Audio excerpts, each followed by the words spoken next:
Hi, we're going to have some fun today using some Play-Doh to help us practice our spelling words. If you don't have some Play-Doh at home, it's okay.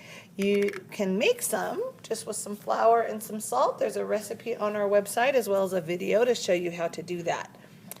Once you have some Play-Doh, it's always good just to, of course, play with it and use it to strengthen your hands. It's good for those muscles in the hand. Students can also work on what we call their pencil grip. Your pencil grip is with these three fingers. You're holding on and you're kind of gripping the pencil down here, and it uses what we call a pincher grip. So you're going to be pinching some Play-Doh, and you can do that to help work on those muscles in your hand to help you to have strong muscles in your hand for writing.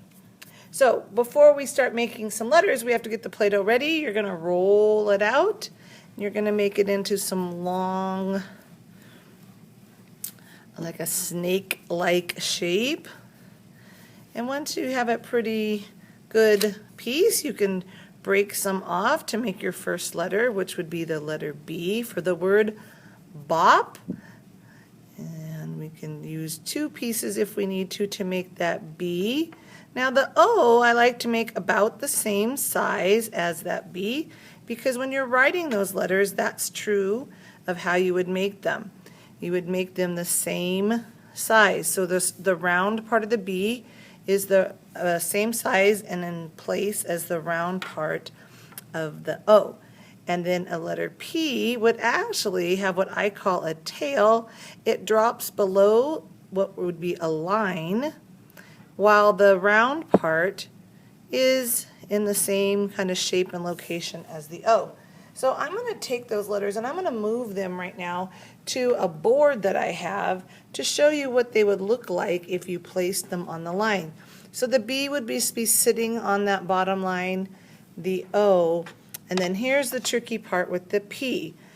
You do not want to put it like that, because that would be a capital P. It needs to be down here where I say it's like sitting on the line, so that circle, round part of the P is right there on the line next to the O. And the rest of the letter P goes below that bottom line. So if we're going to use those letters to help us with our next word, all we need to do is change that first letter sound. So from bop, we're going to make the word cop. So I'm just changing the B to a C. So I can take that and I can actually turn that round part around, and now I have the word cop. To make the word hop, I just need to again take that beginning sound off. I can use that tall part I used from my B and make the H. So I have hop. Mop has two hills, and before we do that, I like to make the line. There's a little line, and then there are two what I call hills, or two curved lines that go up and over, and then you have another one right next to it. It's going to go up and over. So that would be the word mop. Be careful on the word pop. Again, we're talking about a lowercase p, so the line actually starts, which would be like in the middle or on the dotted line portion, and then you'd have the circle part right here. So that's the word pop. Then we change it to the word top.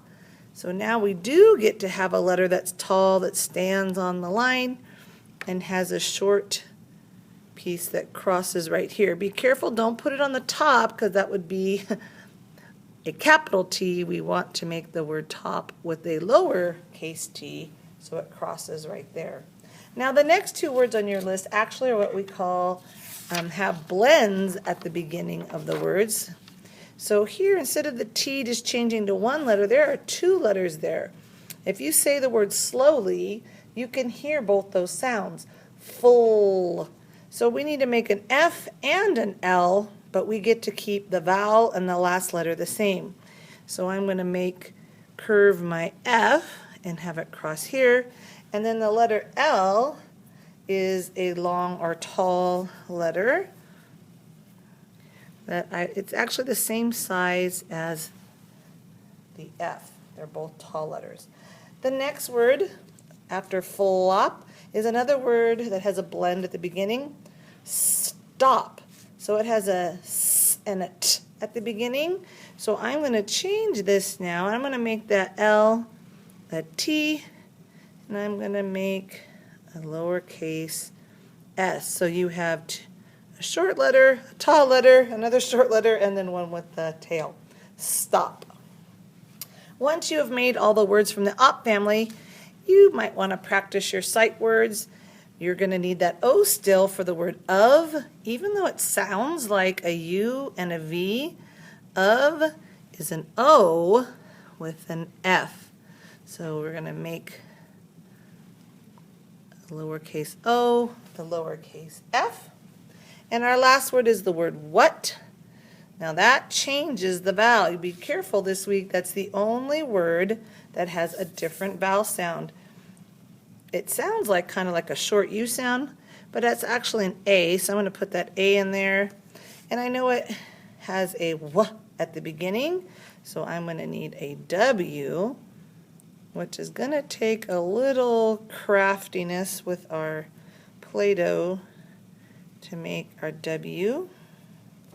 I need an H, which has a tall part, and then it has the curved part, or the hill.